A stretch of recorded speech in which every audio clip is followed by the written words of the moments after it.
وزیر اطلاعات و محنت سندھ سعید غنی نے کہا ہے کہ اس وقت بھارت کشمیر میں 80 لاکھ کشمیریوں پر ظلم و ستم ڈھا رہا ہے، لیکن افسوس کہ عالمی طاقتیں اس پر خاموش ہیں۔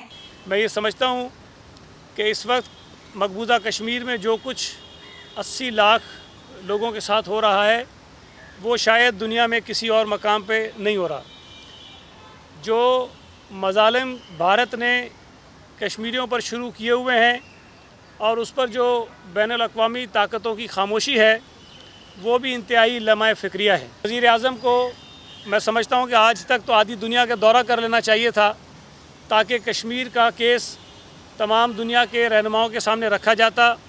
وزیر خارجہ کو جانا چاہیے تھا دنیا کے بیشتر ممالک میں تاکہ وہ کشمیریوں کا مقدمہ رکھ سکیں۔ مشترکہ پریس کانفرنس کرتے ہوئے وزیر اطلاعات سعید غنی نے کہا کہ ہمارے وزیر اعظم صرف پاکستان میں بیٹھ کر ٹیلی فون پر دیگر ممالک کے سربراہوں سے رابطوں کے بجائے ملک سے باہر نکلیں اور ان عالمی طاقتوں سے اور ان کے سربراہان سے ملاقاتیں کریں۔ یہ بات بڑی سوالیہ نشان ہے کہ پاکستان کا وزیر اعظم مجھے بتائیں کہ کس بین الاقوامی دورے پر گیا، کسی دوست ملک کے پاس گیا ہو اور جا کر کشمیری موقف ان کے سامنے رکھا ہو اور کہیں سے کشمیر پر حمایت حاصل کرنے کی کوشش کی ہو۔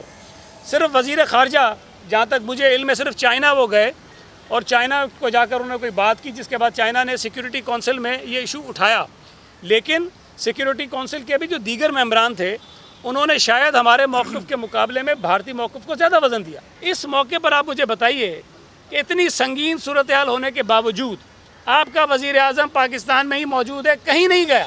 کچھ لوگوں کو فون کر کے بات کر لی، لیکن وہ حمایت جس کی توقع پاکستانی قوم کر رہی تھی۔ سعید غنی نے کہا کہ اگر وزیر اعظم عالمی دنیا کو کشمیر کے حوالے سے اپنا مضبوط موقف پیش کرنا چاہتے ہیں تو انہیں اپوزیشن کے ساتھ اپنا رویہ تبدیل کرنا ہوگا۔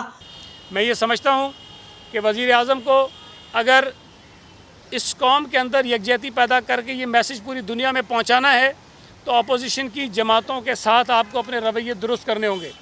آپ نے کشمیریوں کو یہ پیغام دینا ہوگا کہ آپ کے ایشو پر اس ملک میں کوئی اپوزیشن نہیں ہے، کوئی حکومت نہیں ہے، ہم سب مل کر کشمیر کے مقدمے کو آگے بڑھا سکتے ہیں۔ میں یہ سمجھتا ہوں کہ بلاول بھٹو زرداری صاحب جس دلیری سے اور جس خوبصورتی سے کشمیر کا مقدمہ لڑ رہے ہیں یہ موقف حکومت کو بھی اپنانا چاہیے تھا۔ ایک سوال کے جواب میں سعید غنی نے کہا کہ کشمیریوں سے اظہار یکجہتی کا اعلان باقاعدہ طور پر نہیں کیا گیا تھا اور نہ ہی کسی قسم کی کوئی وزرائے اعلیٰ کی سطح پر کوئی دن منانے کا اعلان کیا گیا تھا۔ آج کے دن کوئی یہ معاملہ طے نہیں تھا کہ تمام چیف منسٹرز یا کوئی اس طرح کی ایونٹ کریں گے یا کوئی اس طرح کی بڑی ریلیاں نکالی جائیں گی، کہیں طے نہیں تھا۔ وزیر اعظم نے کہا کہ 12 سے 12:30 تک جو جہاں ہوگا وہیں کھڑا ہو جائے، اور وہ انہوں نے یہ اعلان کیا اور بہرحال یہ ہوا بھی۔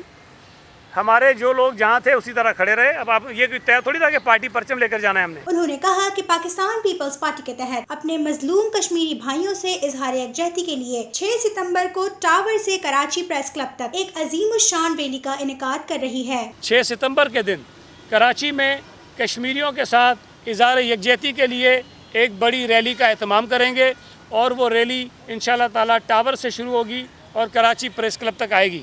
اسی میں ہم کوشش کریں گے، جس طرح پچھلے ہی مرتبہ ہم نے تمام جماعتوں سے گزارش کی تھی کہ ان کی قیادت اس میں آئے، اس مرتبہ بھی ہم کوشش کریں گے کہ تمام جماعتیں ایک ساتھ اس مظاہرے میں شریک ہوں۔